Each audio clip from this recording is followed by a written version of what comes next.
every stakeholder to be accountable to the very calling in which they have been saddled with. That is the main course of this program, and it is to enhance our decision-making process so that we have a better and working nation, the one that we are all proud of good people and a great nation. Thank you for joining us again today. It promises to be very exciting. And Daniel is here as usual. Good morning, Daniel. Good morning, Femi. Yeah, how are you doing? Doing well, doing great. Very well. Good to know.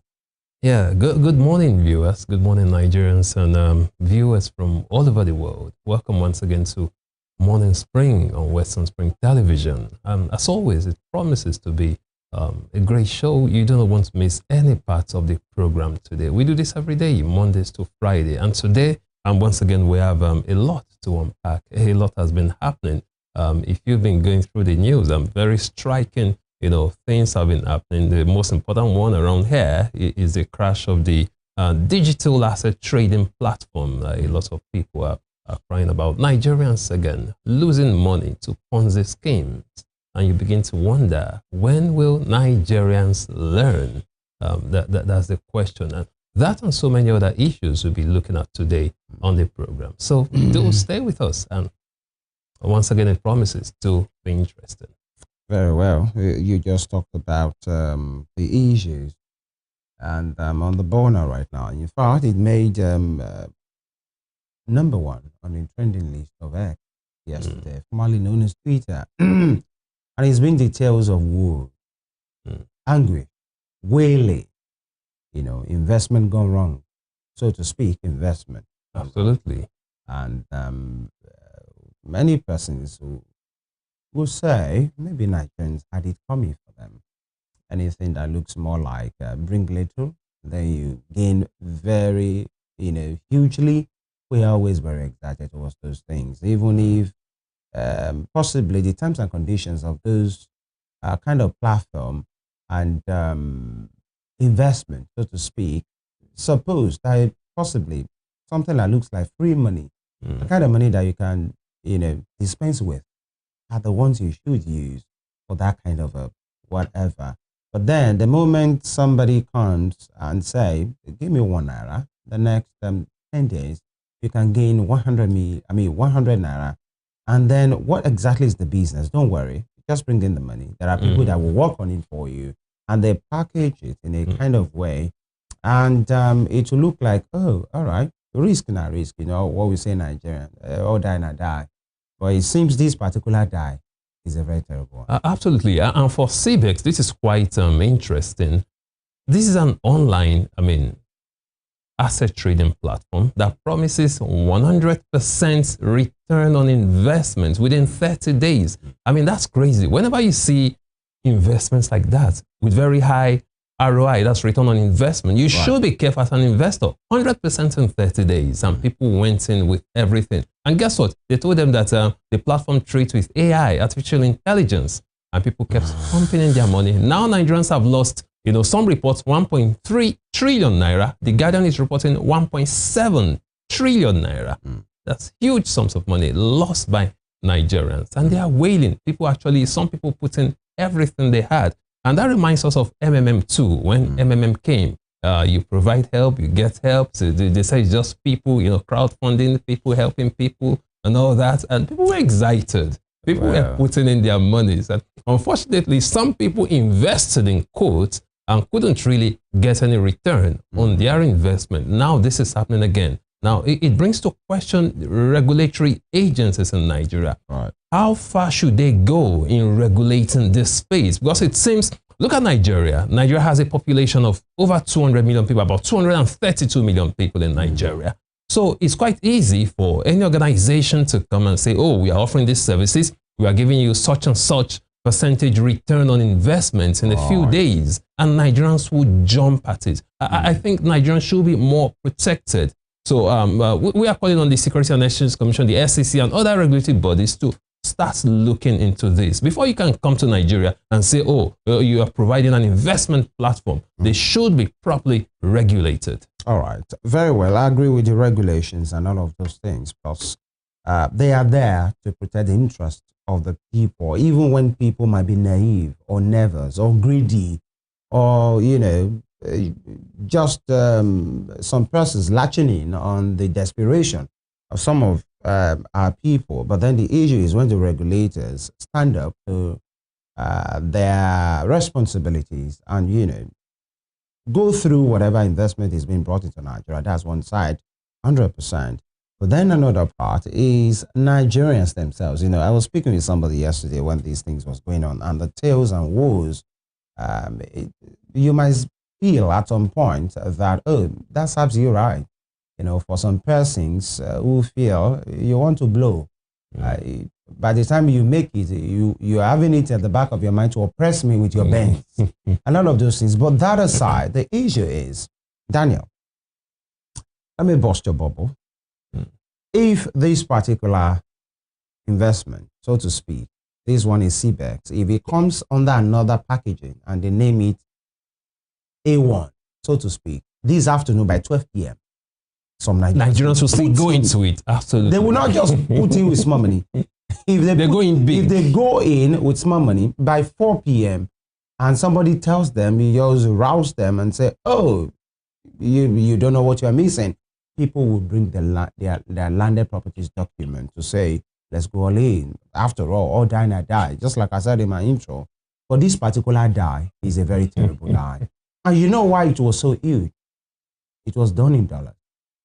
So when you convert to naira, that's why we have it. And most reports that we have are putting it at least over ₦1 trillion because it was done in dollars. And these are some of the issues.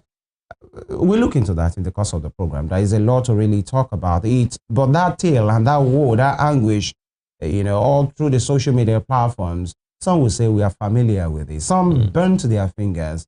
I think MMM was 2017, 18 or 2017. Right. 2017. And started 2016. It was towards the December. I remember it was towards in December 2016. In which many persons, your accuracy. Femi, hold on. Hold on. Your accuracy. Before you talk about my accuracy. He's giving me some clues. Your accuracy with this number is telling me possibly, somehow, somebody who was involved.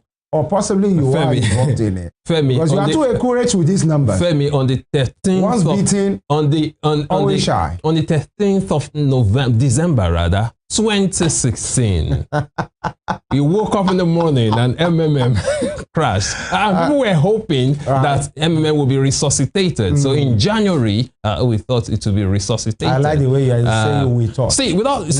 Let's be honest here. Right, sincerely, I had a first-hand experience with MMM. To be sincere, initially I was skeptical about it, but when you see, and I'm saying this as an average Nigerian, and this is a lesson to other Nigerians out there listening or viewing this. All right. Now, when MMM came out, I was skeptical about it. I wasn't interested in it. Then when people started, when your friends, people close to you, your neighbors tell you, oh, they are cashing out, they're cashing out. Exactly. That's the biggest effect. So when you now say, cashing out, and you're seeing the evidence. So some of us now said, okay, let's just try this. All right. So in my own case, I actually provided help on my own. I went to the bank that money, transferred money voluntarily, willingly to a stranger, a total stranger. You know the way it works then. Somebody just calls you and says, oh, I'm Daffy from Wari, and I've been merged with you. Total stranger. Total stranger. I did that, waiting to cash out, and unfortunately, it's a terrible situation. It might looks funny now, humorous that you are not involved, but many persons have had not just their fingers burnt now, the whole of the arm is burnt. For some persons, their whole body is figuratively burnt, and these are some of the issues. We look into that. The place of regulation in all of these, the place of desperation, and so that we don't fall prey to all of these issues as well. But before we go to deadlines, on the humor part, somebody said that the MMM thing at that time was more like a unifier because you see a Babalawo being merged with a pastor. And somebody say, I'll be merged with you. Can you please confirm? And all of those things. But then this is Morning Spring or Western Spring Television. The headlines is next.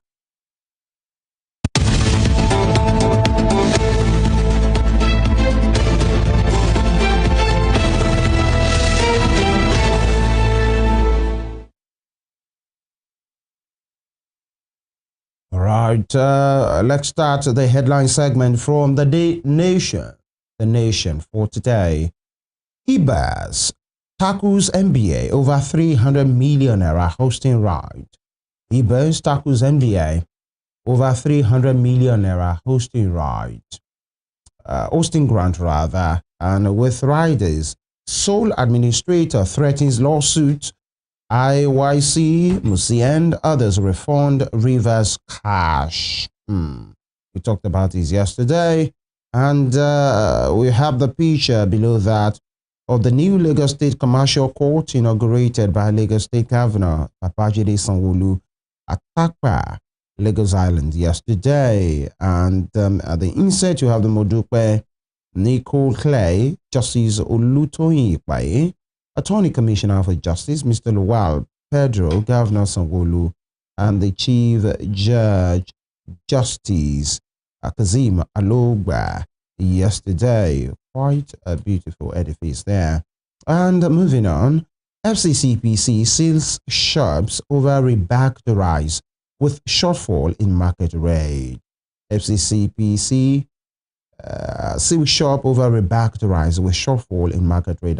We need more of these. Yeah, things are tough, but then there are some individuals who still make things tougher, impair people's health because they want to make sharp grains, possibly expired product or adulterated product that the packaging or the bag have been bad. They rebag it again, make it to look like new, and still sell to people. And people will pay through their nose to still buy whatever we impair their health.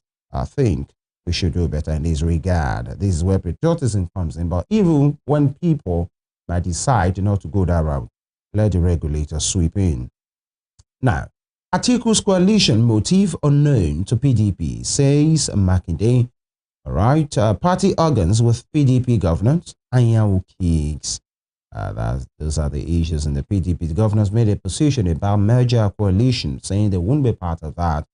But then Governor Seyi Makinde is saying that Atiku's coalition motive is unknown to the party.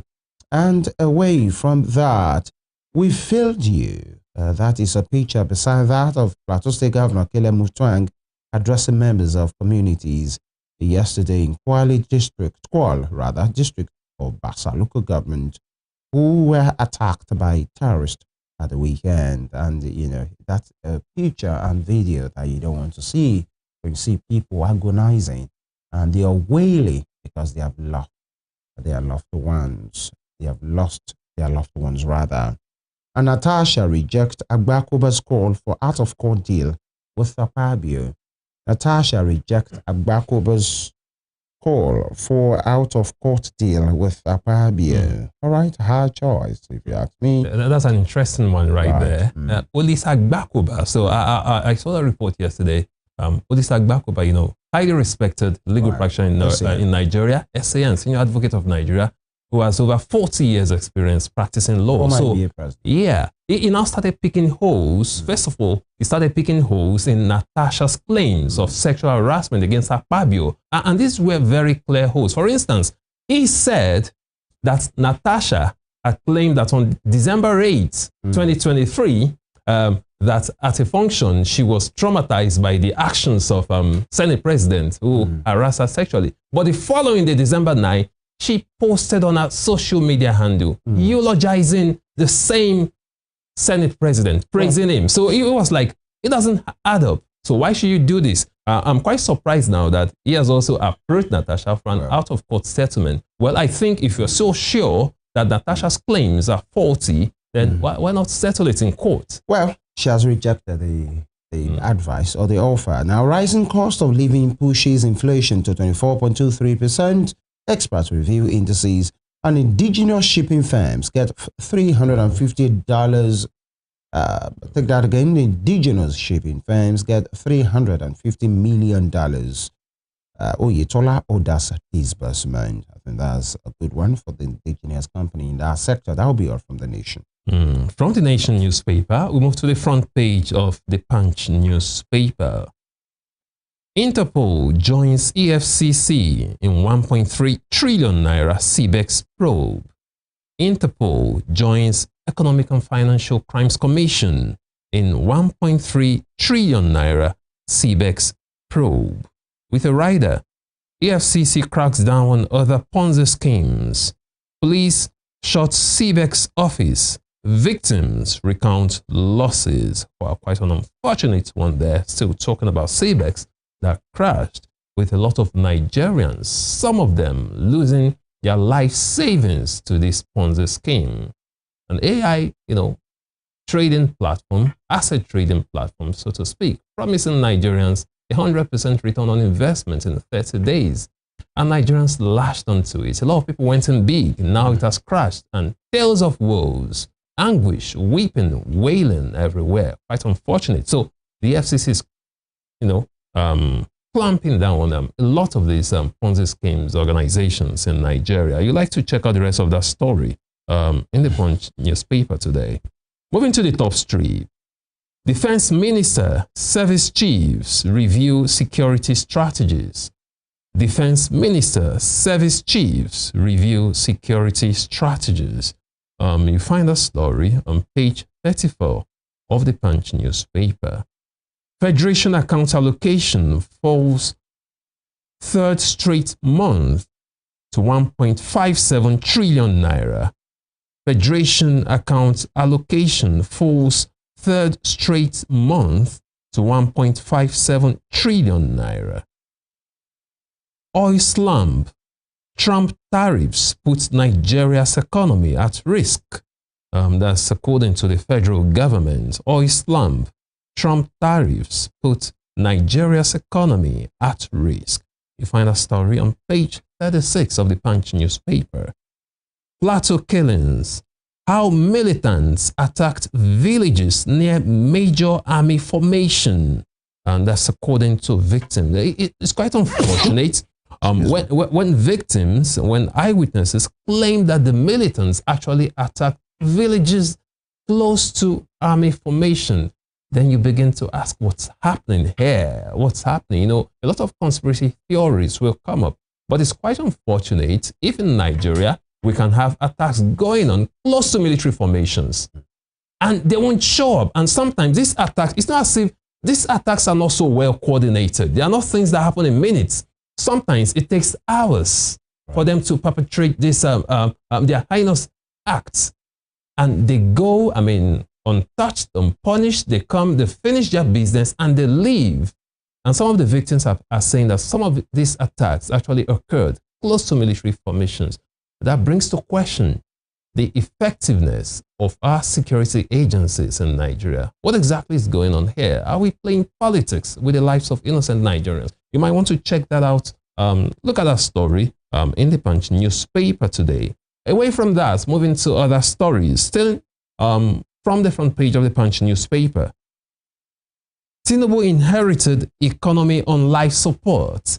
Tinubu inherited economy on life support. That's according to Dave Umahi there, a minister, saying Tinubu inherited economy on life support. Page 26. Well, you cannot complain. You cannot complain. Nigerians would understand why you cannot complain. You can say you inherited an economy on life support because it's just like a continuation. They say government is a continuum. Still the same APC. So it's still the same set of people who we are, trying to arrange and strategize and fix the economy. So they should really not complain. What you should do right now is to fix the economy. And that's exactly what Nigerians want to see. Away from that, I have capacity to be president, says Makinde. I have capacity to be president, says Makinde. That's the governor of Oyo State, Seyi Makinde, saying that come 2027, he has capacity to be president. Again, who doesn't? This is Nigeria. You find that story on page 34 of the Punch newspaper. And right there, you see the picture of the commercial court being inaugurated by Sanwo-Olu, the Lagos State governor. Sanwo-Olu inaugurates courthouse for commercial disputes, right there. Moving to the bottom strip now. will petition NFF over that unpaid wages. That's according to Christian Chukwu's son. Will petition NFF over that unpaid wages. Christian Chukwu's son. You would recall after the death of Christian Chukwu, the family came out to say that their dad wasn't paid for a while, but the authorities are saying that, hey, we are not owing Christian Chukwu. But now the son is saying that they are going to petition NFF to say that you were actually owing Christian Chukwu some wages. And let's see how that goes. More facts will unfold, will come out from that very soon, and we will keep you updated. Away from that, Lassa fever kills 127 in 18 states. Lassa fever kills 127 in 18 states. You find a story on page 26 of the Punch newspaper. And finally, from the front page of the Punch newspaper, Hausa community backs Olubadan's removal of Sarkin Sasa. Hausa community backs Olubadan's removal of Sarkin Sasa. You find a story on page 26 of the Punch newspaper. And that'll be all from the front page of the Punch newspaper this morning. All right, away from the Punch newspaper, and so you talked about the Christian Chukwu part, which is quite a very sad tale. Former Eagles captain, he lifted the first Nations Cup for Nigeria, 1980, and he was later, for some time, the coach of the Super Eagles, and he has been hold since then. And you see his family member, his son, saying they are going to petition now.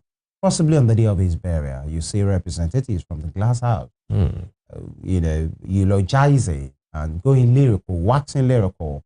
And this is the man you are owing till he died. In fact, the man at some point was terribly ill, and it took the intervention of some individuals. I think Lagos State government even intervened at some point, or a particular government. And this is no way to treat whoever you have called hero at some point, or somebody that has served his land, not just in football, but anybody that has ever served his nation in any capacity, be it in the military, be it in the civil service, be it anything, because it sends the wrong signal for the ones that are still in service, and it aids. Corruption should never be explained their way. It's never tenable, it's never justifiable. But these are some of the small tidbits of thought that flashes through people's minds. And some of them want to say, you know what, whatever we can lay our hands on when we are here, let's do that, even when it's ignoble. But when people know that their country cares for them, and, if such individual will now still be engaged in corruption, then you can come after them with the big hammer. It's not a good thing to know. That even when the man has passed, the family are still saying, NFF, you are owing us. Same thing you will not do to foreign coaches. You will never do that. Even when some of them have not really had the best of results. They still get their pay. Kashi won us the last one in 2013. It was, an indigenous coach. These are some of the things that we are still struggling with till now. Just quick one from the Daily Trust, very quickly before we call it today. We take a pause rather in this segment. How thousands of Nigerians lost 1.3 trillion naira to scam. Citizens need financial education. Absolutely, and we are going to be having that this morning. Nigeria moving backwards on that Tinubu El-Rufai alleges. The ruling party only remembered Buhari after my defection. The game is the game. He's still hotting up. And I'm sure there will be, El-Rufai will get his dose when the handlers are awake. The handlers of the government are awake. And killings, enough is enough. Northern traditional rulers, I think, absolutely. Prices of ginger, Gary, others push inflation to 24.23%. And Tinubu laying foundation for Nigeria's prosperity. That's from Barao. As somebody is saying, Nigeria is moving backward, as El-Rufai. If Deputy Senate President Jibrin Barao is saying, Nigeria has the foundation, of prosperity being laid by the president. That will be all from the Daily Trust newspaper. Okay, from the Daily Trust, we move to The Guardian. Let's check out some of the stories on the front page of The Guardian newspaper this morning. Desperate Nigerians lose over 1.7 trillion naira to Ponzi scheme in 9 years. Desperate Nigerians lose over 1.7 trillion naira to Ponzi scheme in 9 years. You find a story on page 6 of the Guardian newspaper. And right there, you have the pie charts. How to spot 5 ways to spot a Ponzi scheme. 5 ways to spot a Ponzi scheme. You have it right there. Number 1, high returns with no risk. Like I said when we started the program this morning, when a scheme is promising you so much returns with no risk, most times any investment with very high return on investment is actually very risky. So one of the ways to spot a Ponzi scheme is when you have high returns and they're telling you there are no risks involved. That's absolutely false. And of course, we have another one right there. Number 2, pressure to reinvest and recruit new investors. Pressure to reinvest and recruit new investors. Then, of course, we have number 3 right there, guaranteed return on investments. Then number 4, we have unknown owners. Corporate offices, when we have unknown owners and corporate officers, that's also a red flag. Then finally, number 5, we have unregistered and unregulated. When they are unregistered and unregulated. So, Nigerians, before you invest your money, these are some of the questions you should ask yourself. Where is that corporate office? Are they registered? Are they regulated by the SEC, Securities and Exchange Commission? Those are some of the questions you should ask yourself before investing. Away from that, moving to the top strip of the Guardian newspaper. Rivers vow to recover 300 million naira from NBA, threatens legal action. Rivers vows to recover 300 million naira from the Nigerian Bar Association, threatens legal action. We see that drama playing out there. The sole administrator telling the NBA to refund 300 million naira paid as hosting rights for their annual general conference. And they are still dragging it. The NBA is saying, oh, we didn't get the money from your administration, so why are you asking for it? So now the sole administrator is threatening, rather, legal action against the NBA. So let's see how that plays out. Away from that, inflation resumes upward trend, rises to 24.23% in March. Inflation resumes upward trend, rises to 24.23% in March. That's quite unfortunate. Just yesterday, the National Bureau of Statistics released their CPI report, that's the Consumer Price Index report, and looking at it, it's quite worrisome. Inflation actually rose by 1.05%. Headline inflation rose by 1.05% from 23.18% in February 2025 to 24.23% in March 2025. And what is quite worrisome for me, Femi, is that if you look at the items involved here, majority of the items are, consumer goods for average Nigerians, talking about food and non-alcoholic beverages, talking about accommodation, transport, housing, fuel, gas, and other basic things, which has actually gone up. Prices have gone up, and that's the concern we're having as Nigerians. Inflation going up. That's according to the National Bureau of Statistics Consumer Price Index report released yesterday. Away from that, still on the front page of the Guardian newspaper, address pervasive killings decisively. Kaigama tells Tinubu, address pervasive killings decisively. Kaigama tells Tinubu. You find a story on page 20 of the Guardian newspaper. Reps inaugurate 21-member committee to make laws for rivers. Reps inaugurate 21-member committee to make laws for rivers. Of course, that committee was inaugurated by the House of Reps to perform oversight functions on river states. Autonomy. Court adjourns to Algon's suit. Court adjourns, Algon's suit against federal and state governments. Autonomy. Court adjourns Algon's suit against federal and state governments, at the Association of Local Governments of Nigeria, who took the federal government and state government to court regarding the autonomy stalemate right there. Away from that, IGP vows justice as Mufwang visits grieving Plateau communities. IGP, Inspector General of Police, vows justice as Mufwang visits grieving Plateau communities. Nigerians dying due to Tinubu's incompetence. That's according to article. Nigerians dying due to Tinubu's incompetence. Article claims. You find that story on The Guardian. And still on The Guardian newspaper, from the front page, 2027, article, PDP youth bickering alliance as Makinde voices capacity to lead Nigeria. Article, PDP youth bickering alliance as Makinde voices capacity to lead Nigerians.